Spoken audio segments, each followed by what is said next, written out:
Donald Trump just dropped a huge warning to those Chinese EV makers.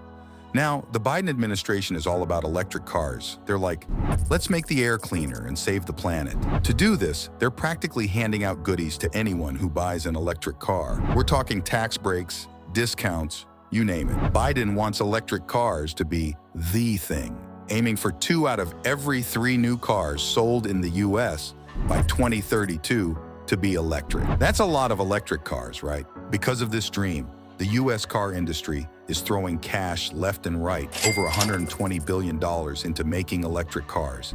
This is creating jobs for more than 143,000 Americans. But then, out of nowhere, the Chinese automakers have entered the scene, and boy, have they made an entrance. They're shipping over their electric cars, and these cars are way cheaper than the American ones. Take this little one called the Dolphin Mini by BYD. It's less than half the price of the cheapest Tesla. Can you believe it? We're talking a price difference so big between Chinese and American cars that it's like comparing the size of a giant to a mouse, up to 179% cheaper. And Donald Trump is looking at this and saying, nope, not on my watch. He's warning that just slapping tariffs on these cars won't cut it. If we don't do something big, these cheap Chinese electric cars are going to come in like a tidal wave and could totally mess up the American car makers' big electric dreams.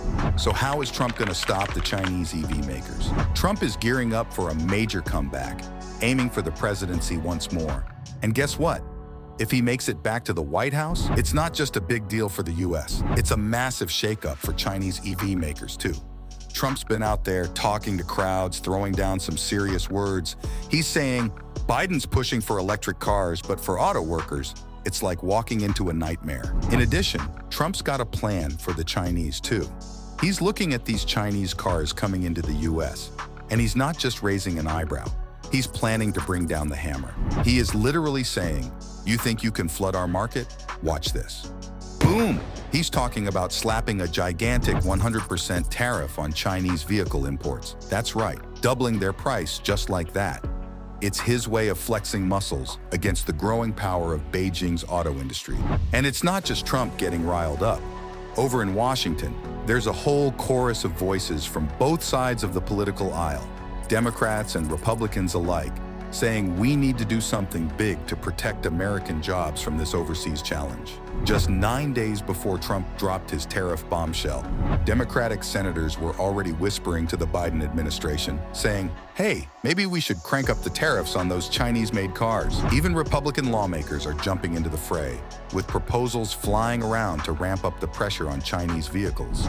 Missouri's Senator Hawley also joining the band, calling for a whopping 100% tariff on top of the already steep 27.5% tariff that's been the rule since Trump's days in the office. So, what we're looking at here is big moves on the global stage and a showdown that could redefine the auto industry.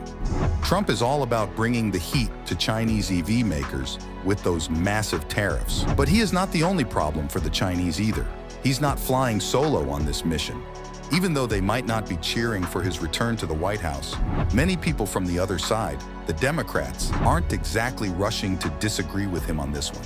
Why? Because the thought of all these cheap Chinese EVs rolling into the US and knocking the legs out from under American car makers has got them seriously worried. In his campaign in Ohio, Trump got the crowd's attention as he lays out his master plan. Listen up. We're not going to let Chinese cars flood our market and threaten our auto workers' jobs. And then, boom, he hits them with the news about BYD, that giant Chinese EV manufacturer planning to set up shop in Mexico. It's like a chess move, and everyone's thinking, oh, they're aiming for the US market. If he came to the Oval Office, then he is going to boldly tell them, try selling your cars now. And he doesn't just stop there. He amps up the intensity to the max, like turning the volume all the way up. I'm super serious, he says, about making sure Chinese-made cars don't get any special treatment. If they think they can produce in Mexico and just waltz into the US, they've got another thing coming. So, there's this big worry that the US might be in for a rough ride if they let Chinese cars zoom into their market without a speed bump. Why? Because these cars come with the backing of the Chinese government, which is like having a superpower boost in a race. And a lot of Americans think they should crank up the tariffs to slow them down, though they're not exactly shouting numbers from the rooftops. They're nodding toward Trump's idea, but playing it cool on the details. Now take Ohio, for example. People there know a thing or two about how tough it can be when China plays hardball, from steel to solar panels. They've seen jobs disappear and whole industries get knocked down. The fear that the auto industry might be next on the list if they don't step up our game with some solid defense moves. And we are not just talking about tariffs here. We're talking about a whole playbook to keep those Chinese EVs from flooding our streets and putting American auto jobs in jeopardy. Democrats have been busy too, penning letters to the Biden administration, urging them to keep the pressure on with tariffs on Chinese autos. They're also eyeing those high-tech, super-connected Chinese cars, wondering if there's more than just market competition at stake, maybe even national security concerns. On the other hand, the Chinese auto industry is revving up big time, ready to race past everyone with quality rides that are way cheaper than anyone else's. There's this company called BYD. They've just zoomed past Tesla, becoming the top dog in the electric car world. China's not just playing in the big leagues.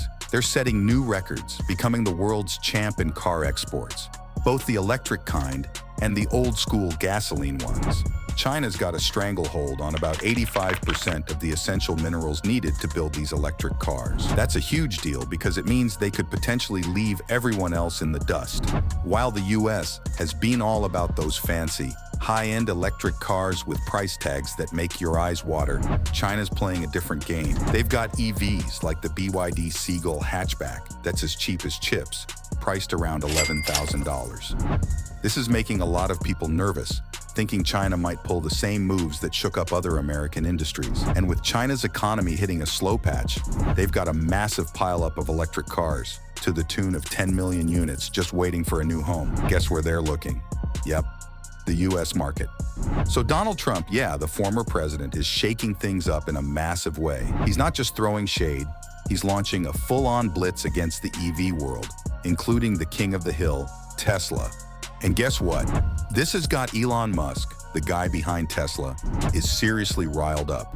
Trump's looking at the whole EV scene and saying, why are we pushing these cars so hard on people? For now, big car makers like Ford and GM have been handing out sweet deals, like $7,500 back in your pocket, to coax everyone into buying electric. But Trump spotted something he thinks is a bit off.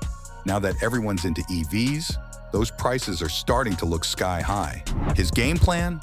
Trump wants to steer us back to checking out hybrids and good old gas guzzlers, while also figuring out how to make electric cars cheaper for everyone. He's calling it like he sees it, admitting that we're not quite ready to go all in on electric because the places to charge them aren't everywhere yet. And he's worried that if we don't watch out, the cost of electric cars could go through the roof, especially with all the drama around tariffs and where we get the bits and pieces to make those cars run. Now, with his eyes on Michigan, that super important state that could swing either way in an election, Trump's throwing down a challenge. He's saying, elect me, and I'll put the brakes on this EV madness. And if he made it to the Oval Office, then Chinese maker have to say goodbye to the entire US market.